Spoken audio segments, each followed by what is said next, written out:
देखो ये स्पष्ट होची जे जो एक ऐतिहासिक मोमेंट ओडिशा पई लंबा समय धरिकी ओडिशार समस्तंकर जो लक्ष्य थिला नजर थिला जे आयुष्मान भारतर इम्प्लीमेंटेशन ओडिशारे हो गत सरकार षडयंत्र कारणरू ओडिशार लोक से सुविधारू वंचित होते से माने जो आयुष्मान भारतर जो सुजोग जो सुविधा जो भली भाव हॉस्पिटल मानकर संख्याधिक हॉस्पिटल जो सुविधा ये सबू कारणरू से माने वंचित होते सर्वभारतीय स्तर में ट्रिटमेंट पाइबार वंचित होते तेणुक से समस्त को एबे चिकित्सार सुजोग मिल सुविधा मिल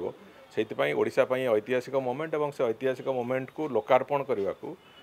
आमर केंद्र सरकार स्वास्थ्य विभाग मंत्री और पार्टीर राष्ट्रीय अध्यक्ष भी श्री जगत प्रकाश नड्डा जी आसवे 11 तारिख दिन और से दिन अपराह्न से लोकार्पण हबार प्रक्रिया अच्छी सबु जिले में भी सामान समय सबु पीएचसी मानक सामान समय लक्षाधिक लोक ओडिशा प्रदेश एका सांगे से कार्ड बंटनर जो प्रक्रिया से प्रक्रिया आरंभ हम एवं से तापरे परवर्ती पर्यायर विभिन्न स्थान में विभिन्न अंचल जो जो लोक मैंने हिताधिकारी समस्त पाखे कार्ड पहुँचाइबार प्रावधान करा गत सरकार समय जमी पूरा संपूर्ण राजनीतिकरण करुले ए सरकार समय साधारण भाव में आम निश्चित कथा जी भी हिताधिकारी